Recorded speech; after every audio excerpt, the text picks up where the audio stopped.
stance on Kashmir is absolutely clear. It was our jugular vein. It is our jugular vein. We will not forget it. And we will not leave our Kashmiri brethren in their heroic struggle, what they are waging against the Indian occupation. India will identify, track and punish every terrorist and their backer. इस दरिया से हमारा पानी बहेगा या उनका खून बहेगा।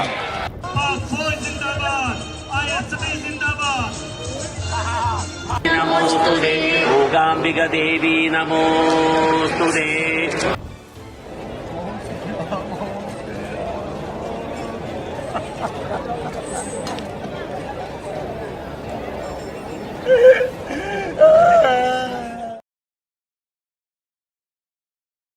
Images of the Pahalgam terror attack continue to haunt Indians across regions, classes, political affiliations.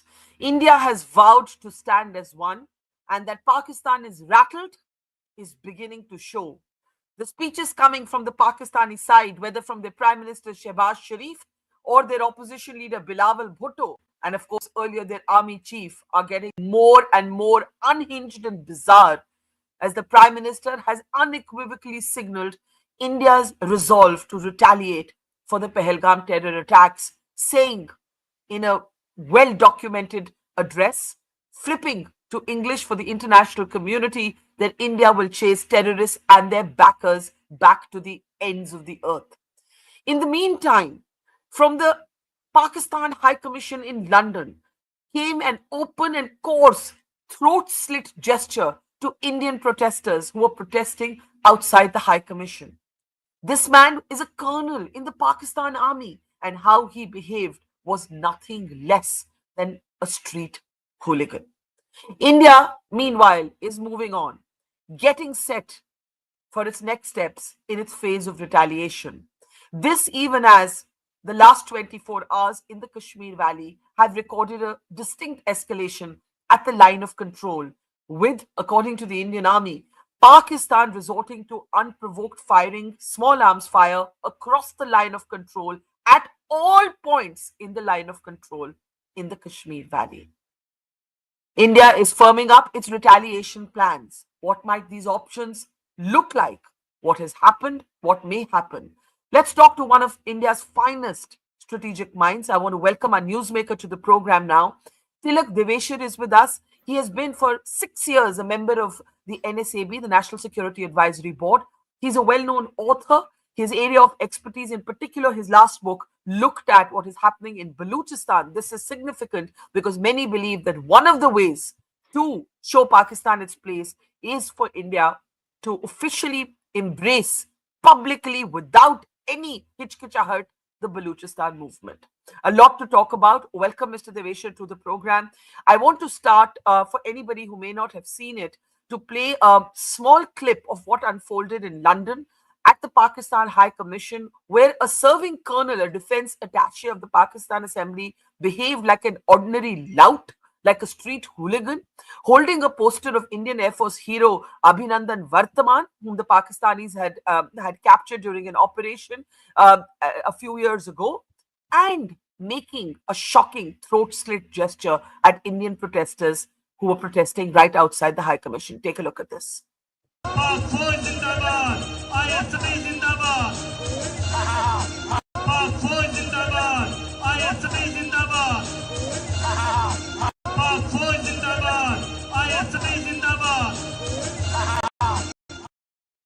Absolutely shocking. I mean, when I watched this, all I could think was that not a single Indian officer of the army, of the government, could ever, no matter what the circumstances, behave in this absolutely idiotic and coarse fashion. Mr. Deveshir, what did you think? Let's start there. What did you think when you saw Colonel Rahat, that's his name, the defense attaché in the Pakistan High Commission in London, openly threaten with this throat-slit gesture Indian protesters, holding a poster of an Air Force officer of the Indian Air Force? What did you think? Is this a sign of Pakistan getting rattled? What is going on? I mean, who behaves like this? First of all, Barkha, thank you. for having me on your show again. Actually, it's appalling. It's worse than shocking. It's absolutely appalling. Whatever his own personal views, he's an accredited diplomat in another country. He holds a diplomatic passport. And for him to indulge in gestures such as this, so now you know where the terrorism in Pakistan is coming from, where even serving officers of the army behave in a manner totally unbecoming of their status and threatening to slit people's throats. People are protesting peacefully. It's absolutely appalling, and I don't know. I think if Pakistan was a normal state, it would withdraw this officer. But since it is not a normal state, they'll probably get a shabashi. Well done. Yeah. Honestly, I mean, he behaved like a street thug. I have no words to describe this. You know, there was a time, General VP Malik was making this point. He said there was a time when the Pakistan army still had a soldiering culture.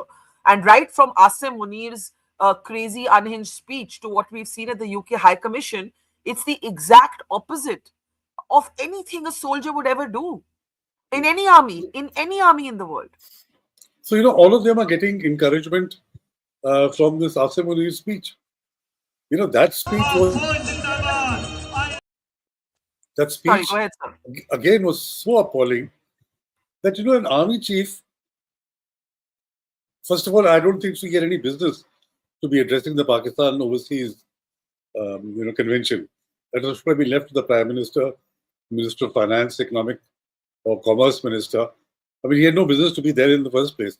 And then he didn't talk economics, though he loves talking about economics. He talked about history, gave them a lesson in history, gave them a lesson in hatred for the Hindus and how the Hindus are so different from the Muslims. So this colonel is obviously taking a leaf from that and, you know, giving to the Indian protesters. He thinks he can do that and get away with it and will get a shabashi from the chief himself. Yeah, absolutely. Now let's come to the devastation that we have all felt as Indians after what has happened in Pahalgam. The Prime Minister has signaled that what is going to happen now, उन्होंने हिंदी में बोला आप कल्पना भी नहीं कर सकते कि हम क्या करने जा रहे हैं. This is clearly an inflection point. Some have compared it to, you know, our own October 7th. But we have been at these inflection points before. 26/11 was one such inflection point. What do you believe is different about this moment? One is, of course, that tourists have been targeted. Second is they have been targeted for their religion. We now have testimony after testimony where people breaking down say that they were asked to recite the kalma, their names were asked to establish religious identity, and when it was shown that they were Hindu, they were killed, notwithstanding the bravery of local Kashmiris, one of whom, a Poniwala, paid with his life for trying to save the tourists.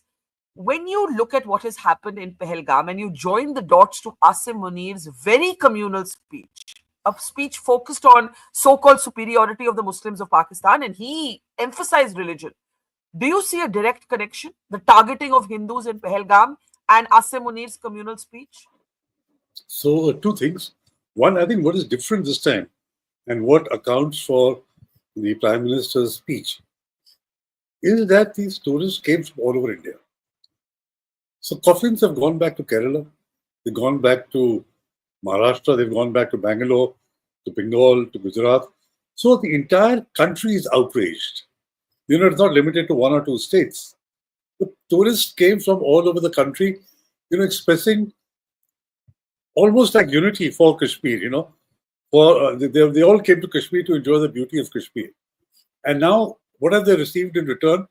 Coffins, dead bodies. It's like what happened in Pulwama. The CRPF is one organization which people are from all over the country. So coffins again went back, and that accounted for the outrage. So I think the Prime Minister's speech is a reaction and his warning that the unimaginable consequences will follow. I think even in Pulwama, he didn't use these words. I think he said, "Aapne badi galti kar di," you know. And but this time, when he says unimaginable consequences, I mean, if I were a Pakistani, I'd be extremely worried because Mr. Modi doesn't say things lightly. He doesn't bluff. He means what he says. So the consequences are going to be unimaginable as far as the for Pakistan. Now, the second point you mentioned about the communal nature of absolutely, the speech was totally communal. He says not only that our forefathers had determined that we cannot stay together with Hindus, he talks about the two nation theory. He then wants the people to tell us this story of Pakistan to their children, the second generation, third generation, fourth and fifth generations, so that they don't forget. He wants to institutionalize this, lest people have forgotten how Pakistan was created. So totally communal, and the intention was clear, you know. And I think I feel sorry for also the Hindus who are in Pakistan because he painted a target on their backs. It's open season for them. And you know what happened a few days later, a week later in Pahalgam, totally came from that speech. Yeah, absolutely. It's impossible to not join dots to that speech. Now, I want to look.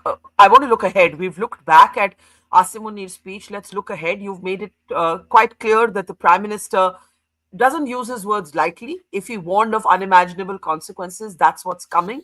There will be an array of options. It will be a 360-degree response from the diplomatic to overt to possibly covert. And without discussing, obviously, anything sensitive or operational, I want you to explain to us what might be the priorities for the government, for the military, for the security establishment right now. We've already had an advisory from the Information and Broadcasting Ministry, do not show anything live when it comes to security, the movement of security and so on. And it indicates that, India is getting ready. India is preparing. In the Kashmir Valley, the images you see are of homes of well-known, well-established terrorists of the so-called Resistance Front, which is nothing but a proxy for the Lashkar, being demolished. We are also seeing massive search operations at the homes of suspected or established terrorists, being hunted down. So all of this is happening. And in the meantime, Mr. Deveshwar, those are the images you're seeing, the line of control is flaring up. In the last 24 hours, Pakistan has, according to Indian Army, resorted to unprovoked firing, including light machine gun firing at all points. All points. So it's a throughout Kashmir Valley phenomena. Let's start there. Is the ceasefire effectively over? What is actually happening at the line of control? You see, there's nothing specific has been talked about the ceasefire, which was re-established a few years ago, except for Pakistan's statement that they are going to hold in abeyance all bilateral agreements, including the Shimla Agreement. So there is nothing has been said from either side on the ceasefire. But as you mentioned, the ceasefire has broken down on the ground. The Pakistan has resorted to unprovoked firing. Obviously, they don't think it holds or is sacrosanct anymore. See, I would put it that the reaction of what India is going to be doing, you can put under two broad heads, non-kinetic and kinetic. The non-kinetic ones, I think, were the first tranche was within 24 hours when we decided to hold the Indus Waters Treaty in abeyance and the other diplomatic maneuver. Have some water, sir. Have some water. Have some water. Yeah. So that was the non-kinetic. Now, as far as kinetic is concerned, you see, this has to be thought out very carefully. It cannot be a knee-jerk. The people in India, because the anger is so much, expect immediate results. They want to see violence inflicted. Yeah. That's the kind of feeling all over the country. Yeah. But the government has to be far more cautious, has to plan it very meticulously. So I think I would advise patience. I would advise that the government, let the security forces, the military, do their planning, do their thinking, and then come out with a response and just trust the government to do the right thing. And despite all of us, being in pain and anguish and hurting, I think let the government take its time and come out with a well thought out response. That's something that Pakistan will never forget. Now, what this will also call on for possibly is something that isn't just a one-off episode. You see, after Uri, we had the surgical strikes. After Pulwama, we had Balakot. After Pahalgam, there will be potentially something more consistent, more regular, less episodic, and it could also see Pakistan resorting to retaliation, and therefore the escalatory ladder will have to be managed. You could be looking at a limited war scenario. You could be looking at fronts that open up at other borders. I mean, you could be looking at anything that, I'm sure is being war gamed.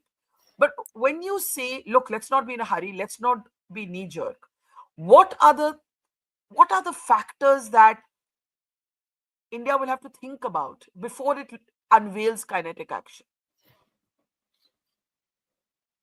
You see, I think the groundwork has already been done. I think I was reading in the papers that a large number of ambassadors have been briefed by the MEA. And Prime Minister has also spoken to several heads of governments of different countries. I'm sure India's position has been explained. Whatever reasons that India has to, like the CCS note said, cross-border linkages. So obviously they have sufficient evidence to have made that statement in the CCS. So this must be shared now with close friends and with the diplomatic community, and therefore justifying whatever action they're going to take. Yes, there will be a Pakistani reaction, but that will be factored in whatever is going to be done. And all of us want kinetic responses, but I think even the non-kinetic responses can be very effective for the long term. You see, a kinetic response can be a one-off. You do something like it was done in Balakot, or you change the matrix to do something else. But that will not prevent Pakistan from resorting to this another Uri or another Pulwama or another Pahalgam 2 or 3 years down the road. I think what the Prime Minister was really implying was that let's do something, or we will do something which will ensure that Pakistan is just not in a position to do this kind of a thing ever again. Absolutely. So that can be, again, I think even non-kinetic there can be a very effective tool. So I think best to leave it to the government without speculating, because we don't know, what is the level of intelligence and information that the government has, and what are those weak spots in Pakistan itself. Yeah. Now, you spoke about, the outreach with heads of state. These are, of course, the images of the 2 local terrorists. There have been 4 terrorists identified, 2 Pakistani, 2 local terrorists, Asif Sheikh and Adil Thokar. Their homes have been razed to the ground along with several other terrorists, as massive search operations are launched across the Kashmir Valley. But as we talk about geopolitics, Mr. Deveshar, we need to look at how this might play out. What will the United States do? What will China do? There is Pakistan's own insurgency in Balochistan, the separatist, very powerful separatist movement in Balochistan, one of your core areas of expertise. Trump made a slightly general statement. Maybe he won't say more in public. But there is a sense that the Trump administration will be much more supportive in not restraining India in the way that the Biden administration may have. I'm just going to play out a small clip of Donald Trump and come right back. Take a look.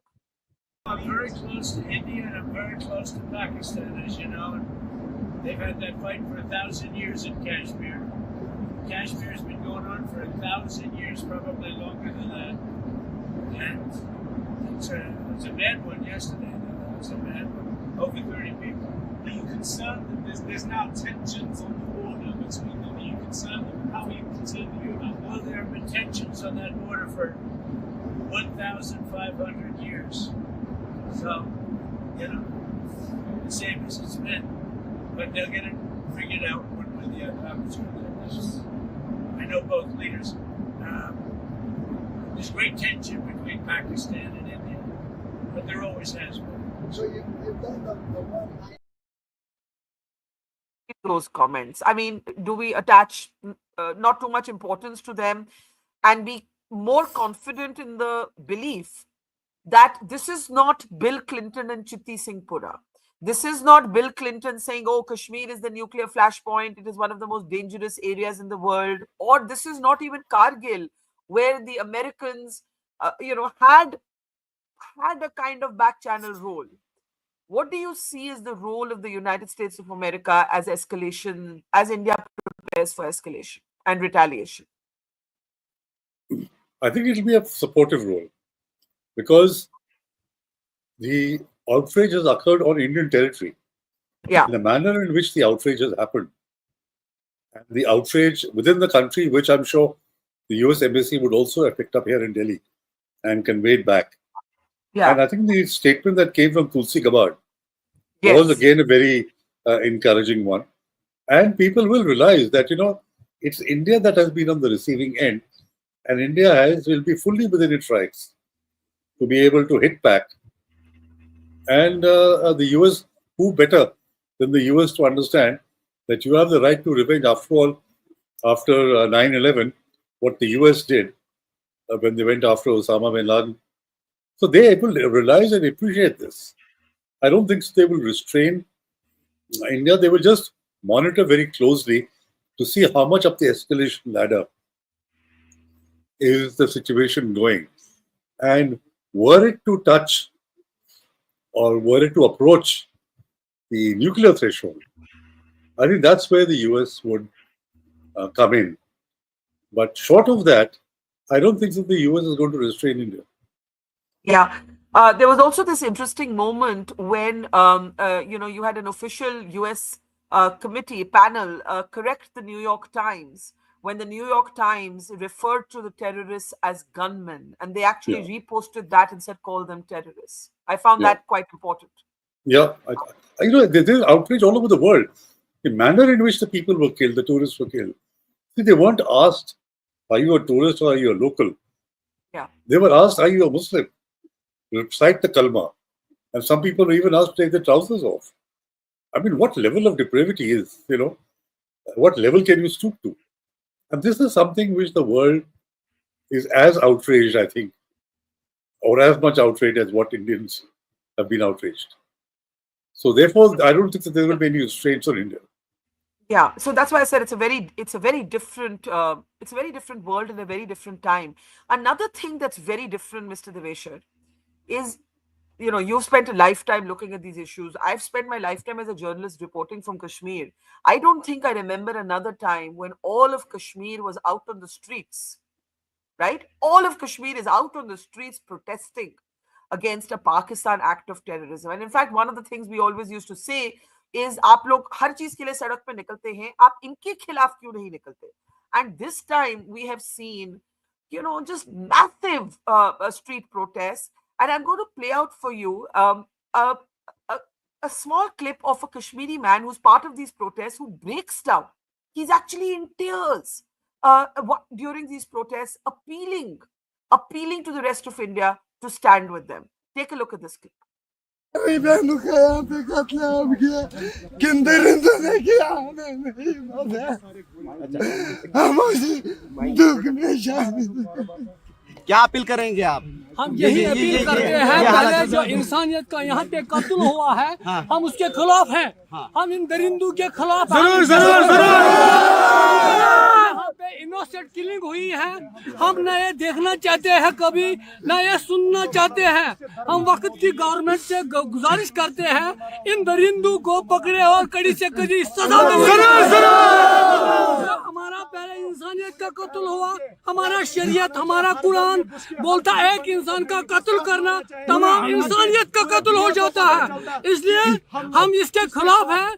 हमारी यही गुजारिश रहेगी, पहले इंसानियत का कत्ल हुआ, दूसरा जो हमारा रोजी रोटी वो हिट हुआ है, जो हमारा परिवार चलता था, जिससे हम कमाते थे, हमारा परिवार चलता था, वो अब खत्म हुआ। हमारा जो रोजगार वो मुतासिर हुआ।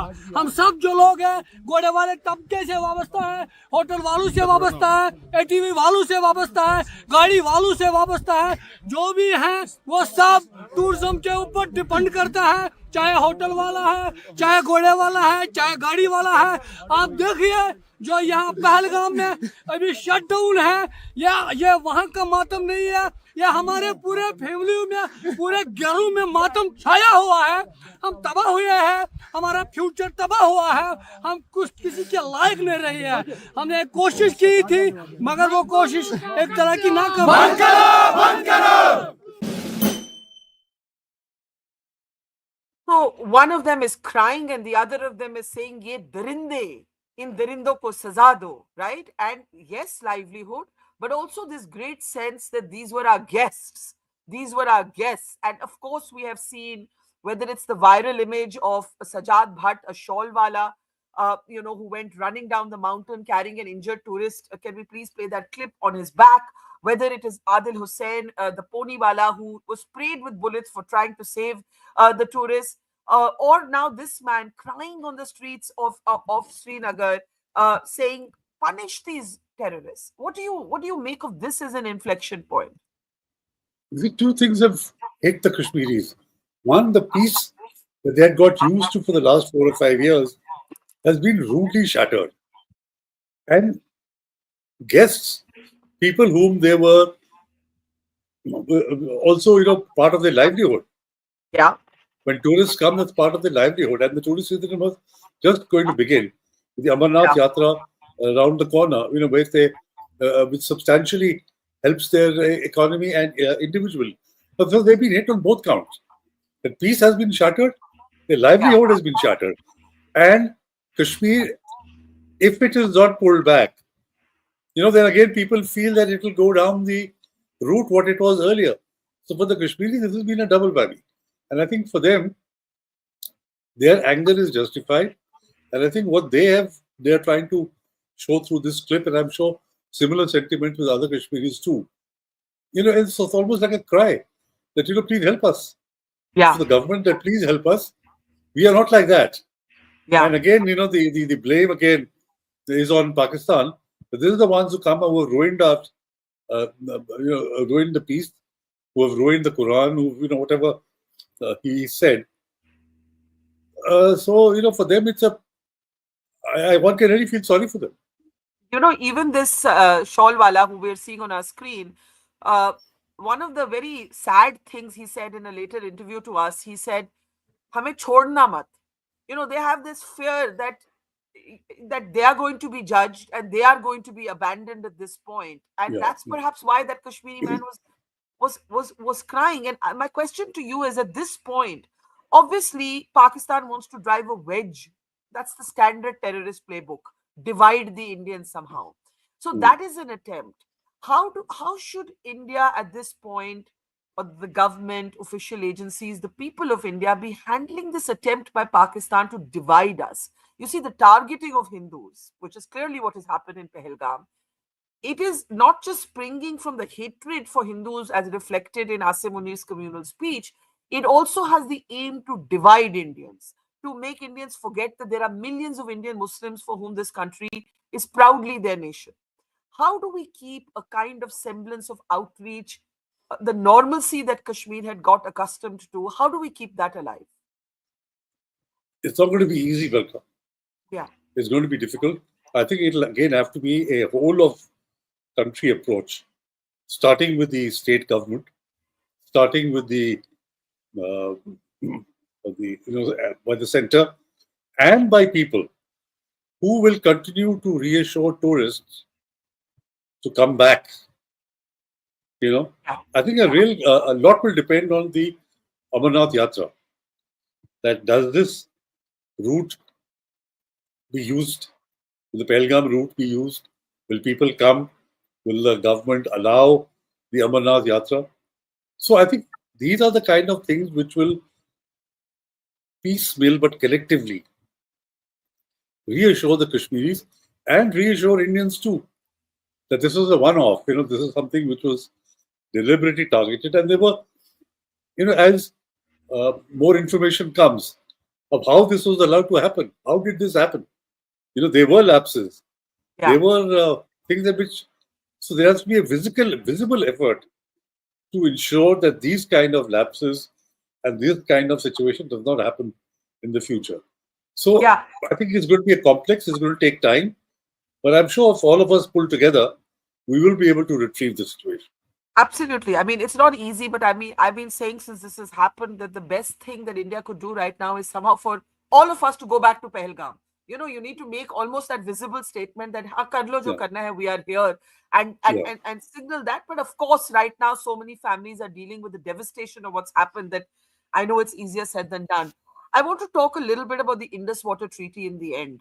We've seen this absolutely hysterical rant from Bilawal Bhutto, as India vows that this is going to be a long-term response, so long as Pakistan continues to promote terrorism as policy. Bilawal Bhutto has made a kind of near crazy speech, and I'm going to play a clip to ask you how you think this is going to play out, the battle over the Indus Water Treaty. Take a look at this. Bharat को कहना चाहूंगा कि सिंधु हमारा है और सिंधु हमारा रहेगा। या इस दरिया से हमारा पानी बहेगा या उनका खून बहेगा। ऐसे नहीं हो सकता, ऐसे नहीं हो सकता कि एक दिन तू उठ जाए और ये फैसला करे कि आप इंडस वाटर ट्रीटी को नहीं मानते हैं। Clearly rattled. Absolutely. In response. Yeah. What did you make? And also, look, he should have made this speech 3 months ago to Punjab. Yeah. You know, when Punjab Army Chief and Mariam Nawaz decided the Green Pakistan initiative to take out 6 canals from the Indus River, yeah, which will turn Sindh into a desert. Why was he quiet then? Yeah. You know? Yeah. So this is playing to the gallery to show. And in fact, now that papers have come out, it shows that it was the PPP government itself, Asif Zardari and the PPP, that had signed on to these canals. They agreed to these canals. And now they're going around and shouting, yeah, we are protectors of Sindh. They are not protectors of Sindh at all.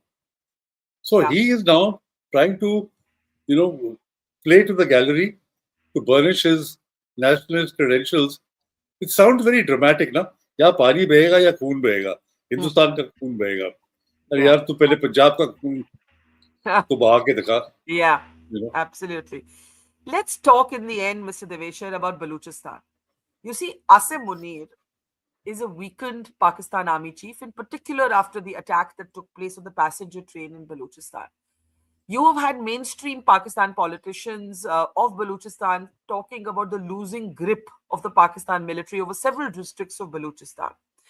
Among the range of options that India might look at this point is to basically question the Baluchistan, officially, openly, publicly, aggressively question Baluchistan as a part of Pakistan, and that could be one issue. The other thing I want you to talk about, because Baluchistan reminds me of that, is what might China do? So I want you to talk about both of these towards the end. You see, in Baluchistan, clearly, Pakistan Army has lost control. Pakistan Army has been effectively ruling Baluchistan right since 1948, when the first insurgency took place. They haven't been able to, take care of the problem, resolve the problem, not even able to manage the problem, despite throwing everything against the Baloch. Yeah. So what does that tell you? That means the Baloch are not interested in staying on with Pakistan. Now, today they're in a position, they've become certainly stronger. Of the last 4 or 5 years, they've certainly become stronger in terms of the armed groups. They're able to now take on the Pakistan army, small arm for small arms, especially after they've got the weapons left behind by the US in Afghanistan. They've also got sniper rifles, they've got night vision glass scopes, thermal imaging. So they become very, very effective. And that is something that the Pakistan army is scared. That if this continues in this manner, despite what they have done, and their tactics are making the situation worse. Now, picking up young men and then the tortured bodies are received by the families. Sometimes the bodies are not even received. This has galvanized the civil society. Earlier, it was only the armed groups in Balochistan, but now the civil society movement has become very strong. You must have heard of the name of Dr. Marang Baloch, who's been nominated for the Nobel Peace Prize. Yeah. So the situation is now, to a large extent, out of control of the Pakistan army. So they, in desperation, are trying to externalize the problem and hit out in every direction. You blame India, you blame the Taliban, you blame everybody except yourself. I mean, there is a chief minister of Balochistan today who's a PPP man who in 2017, when he was the home minister of Balochistan, is on record that the only solution to Balochistan is genocide of the Baloch. Can you imagine this man as the chief minister? What do you expect from him? You know, so mainstream politicians like Afsar Bengal, who could have mediated between the armed groups and the federal government, they've shut him up. He wasn't allowed to speak in the National Assembly till he resigned in disgust and said, now the matter is out of my hands. Now decisions will be taken now by the boys on the hill. Yeah. So the army, you know, whether it was Ayub Khan, whether it was Musharraf, and now whether it's Asim Munir, you know, they have got this macho attitude that, you know, we can tackle these bloody terrorists, and then nothing more than that. The current Home Minister of Pakistan, said, "Ye to ek SHO ki maar hai." That means one SHO can take care of the insurgency. If he can, then why haven't you done it? You know, you're not able. Yeah. So I think the situation is extremely serious, and we'll hear much more about it in the future. Absolutely. China has in the past blocked Indian resolutions against the Jamaat-ud-Dawa, the political front for the Lashkar-e-Taiba at the UN. But China, as General Ved Malik reminded me, did not take an obstructionist position during the Kargil war. How might do you think China react in this scenario? See, China has been pressing Pakistan to crack down on the Baloch very strongly. And that's one of the reasons why Pakistan has been trying to do it. Yeah. But China is pragmatic enough to realize that if Pakistan is losing Balochistan, it will talk to the Baloch to take care of its investments. Yeah. And if they want to share in Wagah, if they want, China's practical enough. It doesn't have a, any emotional connect that it's only Pakistan that we have to deal with. They are keen on Gwadar. For them, Gwadar is a strategic asset, both the port as well as the airfield.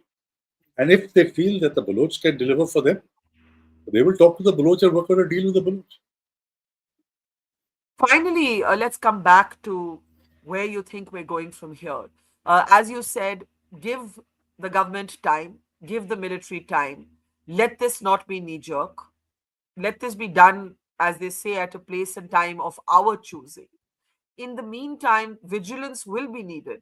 Pakistan could try a similar attack in Kashmir. The LOC could heat up. Last thoughts, Mr. Deveshwar. What concerns you? What do you think our focus should be on right now? I think we should also be looking, apart from what the government is doing, I think we should also be looking at the fault lines and the weaknesses of Pakistan. Let's not think that we should only look at the kinetic option. Pakistan is a very brittle society and a brittle country. It has so many fault lines, so many weaknesses. And we should touch those buttons, which will really hurt Pakistan for the long term. So apart from the kinetic action, I think these weak points, of Pakistan. I'll give you one example. We talked about Balochistan. We talked about the Pashtuns. The Durand Line is one of the weakest points of Pakistan because the Taliban, no Afghan government since 1949 has accepted the Durand Line. For them, there is no border, no defined or demarcated border between Pakistan and Afghanistan. So that is something which, we need to talk about, think about, learn is it practicable or not. Similarly, in POK and in Gilgit-Baltistan, the whole lot of protests which are happening almost on a daily basis. In Sindh, there are protests because of these Punjab canals. So, all of us, especially journalists like you who have had so much of experience, think tanks, academicians, retired people, should work and look at these issues, write about it, and create an environment which then puts Pakistan on the back foot, and they realize that a whole host of Indians are looking at them under a microscope. Absolutely. It is an inflection point, no matter which way you look at it. I think one thing is clear, that nothing is going to be the same after this moment, and nor should it be. Thank you so much, Mr. Devesh. I always learn so much from you. Thank you, and hope to have you back with us soon as this story develops over the next few weeks and months, because those are the timelines we're looking at. Thank you so much. Take care, sir, and see you soon. Yeah. Thank you very much, Barkha. Always nice talking to you. Thank you very much. Thank you, sir. Thank you. It's great to see you here. Thank you for watching our work. If you haven't subscribed yet, don't forget to click the bell icon and subscribe to Mojo Story and support independent, robust journalism.